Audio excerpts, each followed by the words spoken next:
Bom dia, abençoadas! Bom dia, minhas lindas! Eu espero que vocês estejam bem. Nós já estamos aí ainda no início da nossa semana, que hoje a gente possa entregar ao Senhor, né, tudo aquilo que a gente precisa para o nosso dia, para que o nosso caminhar, que a gente possa entregar as nossas palavras, os nossos comportamentos, as nossas ações, para que sejam direcionados por Ele, amém? Então vamos orar aqui antes da gente iniciar, antes da gente levar a palavra, trazer aqui para vocês, para que a gente já possa entregar tudo ao Senhor. Espírito Santo, eu te convido, Pai, para governar os nossos pensamentos, nossas emoções, as nossas palavras nesse dia. Eu creio que esse dia será abençoado e nenhuma arma forjada contra nós prosperará. O Senhor é o bom pastor e nada nos faltará. Amém, Senhor, amém, amém. Eu creio e eu recebo essa palavra, eu internalizo essa palavra na minha vida, no meu dia de hoje, no dia das minhas irmãs de hoje, amém. Então, minhas lindas, já pegue seu café, já pegue sua Bíblia, senta à mesa, chama o Pai para estar com você. Espírito Santo, venha, esteja conosco, entre nós, em nome de Jesus. Então vamos lá, e você já pode abrir a sua Bíblia em Marcos 2, nós vamos ler do 1 ao 7, do 1 ao 8. Não, vamos lá, do 1 ao 12. Vamos ler do 1 ao 12. Começa assim. Alguns dias depois, Jesus entrou outra vez em Cafarnaum, e o povo soube que ele estava em casa.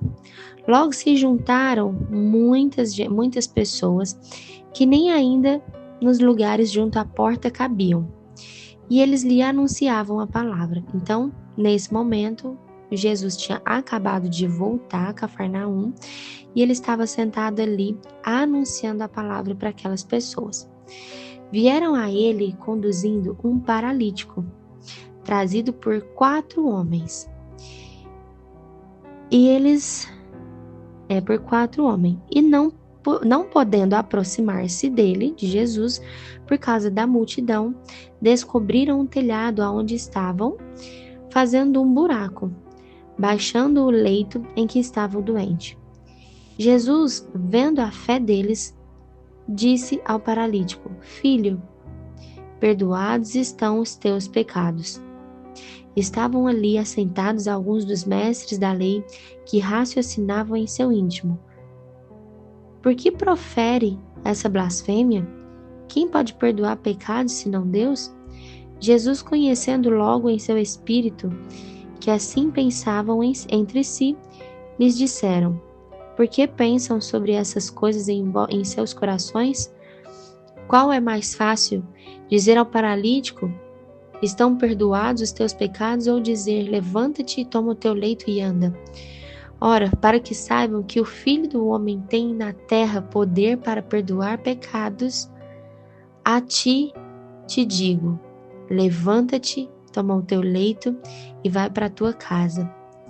Ele se levantou e tomou logo o leito, saiu da presença de todos, de sorte que todos os admiraram e glorificaram a Deus, dizendo: Nunca vimos tal coisa. Então vamos lá. Aqui a gente já sabe que é o Senhor curando o paralítico, mas a gente tem que prestar atenção nos detalhes, né? Primeiro ponto que eu quero dizer para você: talvez o seu propósito ele tá batendo aí, olha, na sua porta todos os dias e você não está aberta a receber. Então, antes de tudo, seja sensível, esteja de olhos atentos o tempo todo. Amém? Porque o propósito ele corre atrás de nós. E o propósito ele pode estar correndo atrás de você hoje. Então, vamos lá. Ainda tem jeito. Ainda tem jeito, minha linda. Aqui tem uma parte bem no início que fala assim, olha: E Jesus entra em Cafarnaum outra vez. O que isso significa? Ele entra em Cafarnaum outra vez. Ele foi ali por um motivo. Ele foi ali, isso é uma percepção minha, tá bom? Claro que vocês podem ter a percepção de vocês na hora que vocês lerem, mas isso daqui é algo que tocou no meu coração. Ele voltou outra vez a Cafarnaum. A multidão foi, se juntou e veio um paralítico carregado por seus amigos. Jesus, ele tinha ido embora. Ele tinha ido embora. Ele não havia curado paralítico. Ele não havia feito cura quando ele foi embora. Mas ele voltou. Ele voltou. E vendo a vida de todos ali, olha, transformada, aquele homem, ele não tinha sido curado ainda. O paralítico tinha visto a vida de várias pessoas sendo transformadas e ele ainda não tinha sido curado. Ele ainda não tinha sido curado. Qual será que era o sentimento que ele estava tendo naquele momento? O Senhor veio, o Senhor trouxe a palavra, o Senhor ensinou, o Senhor cura o leproso, o Senhor cura a sogra de Pedro, várias pessoas sendo transformadas, sendo ensinadas pela palavra do Senhor, mas ele não o curou. Ele foi embora sem curar o paralítico. E aí o sentimento dele talvez era qual? Sentimento de que era incapaz para ele, de que ele não conseguiria. Ele pode ter pensado que o seu problema de andar iria o atrapalhar a chegar próximo de Jesus. Ele pode ter pensado tantas coisas, ter passado tantos sentimentos ali. E aí ele pode pensar que a vida talvez do outro seria mais fácil, seria mais simples. Pro vizinho é muito mais fácil ele ir, ele não tem o problema que eu tenho. Para eu conseguir alcançar os milagres é impossível, porque a vida que eu tenho, ela tá me impedindo, eu não consigo enxergar a solução para minha vida. Eu não consigo enxergar que eu consigo chegar próximo a Jesus. Mas os pecados que eu cometi são muito grandes e eu sei que isso vai atrapalhar e eu não consigo chegar a Jesus. E tantas coisas te trazem essa visão de ser um paralítico, né? É como se a vida do outro fosse mais fácil, mais simples. E quantas vezes na vida nós somos o paralítico? Quantas vezes na vida nós somos o paralítico? Achando que nós não vamos conseguir. Achando que o nosso problema vai atrapalhar a gente a chegar perto de Jesus. Mas aí o que acontece? Jesus, ele volta para você.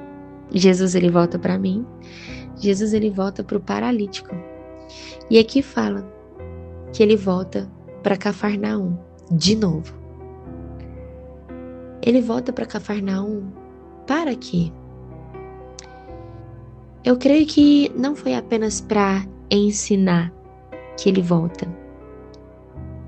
Ele volta também para poder curar.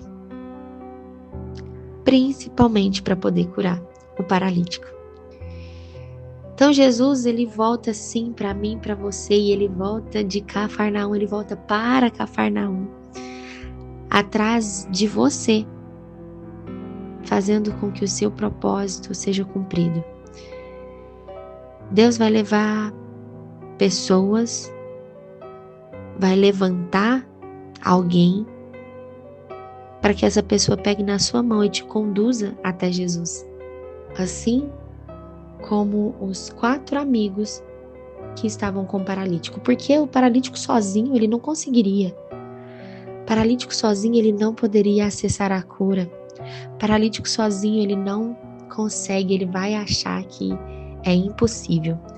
Mas o Senhor coloca pessoas na sua vida para levantar a sua mão e te conduzir até Jesus. Quero te dizer para você parar de andar sozinha. Pare de andar sozinha. O Senhor, ele quer que você ande com pessoas, mas com pessoas que têm o mesmo propósito que você. A fé do paralítico falou mais do que tudo. A fé dos amigos do paralítico falou mais que tudo. E eu quero te dizer que não importa a condição que você está vivendo hoje, Ele vai mudar a sua história. Ele vai mudar a sua história. Mas para que você possa alcançar para que você possa acessar a presença do Senhor, para que você passe por tudo o que o Pai deseja para você, que Ele possa te curar de fato. Muitas vezes você vai precisar de pessoas. Nós precisamos de pessoas. Por que a gente precisa de pessoas? Porque pessoas vão nos mover, vão levantar a mão para nós, vão nos direcionar, vão nos ensinar, vão nos exortar, vão nos levantar. Mas essas pessoas não podem ser qualquer pessoa, elas precisam estar com o mesmo propósito que vocês, ela precisa acreditar no mesmo Cristo que você acredita. Ela precisa ter a fé maior do que a sua, acreditar mais do que você mesma de que aquilo vai ser capaz, daquilo vai se cumprir. Deixa eu te falar, o nível do seu milagre está no nível da sua fé. Qual é o nível da sua fé? Qual é o nível da sua fé?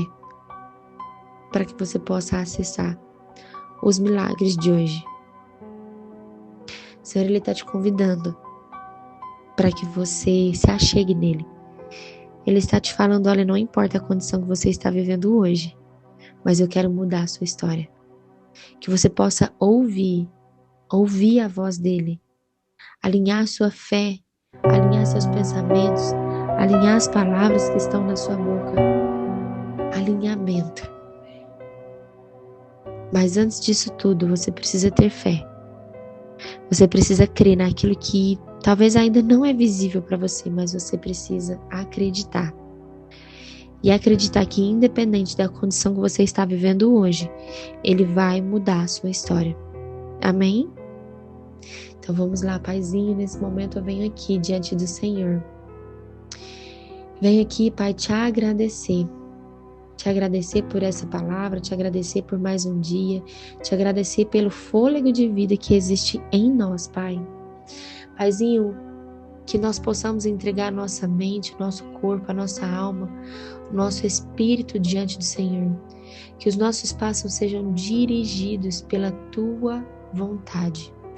Que as palavras da minha boca e os pensamentos ou as meditações do meu coração sejam agradáveis a Ti. Paizinho, que eu possa ter ousadia, que nós possamos ter ousadia, Pai, de olhar para a nossa vida e achar, mesmo quando a gente achar que é impossível, nós lembrarmos que nós somos filhas de um Deus vivo e que Ele se importa conosco. Ele se importa conosco e não da condição que nós estamos vivendo, mas sim de quem nós somos. E que Ele vai mudar a nossa história, Pai, em nome do Senhor Jesus. Obrigada por essa palavra.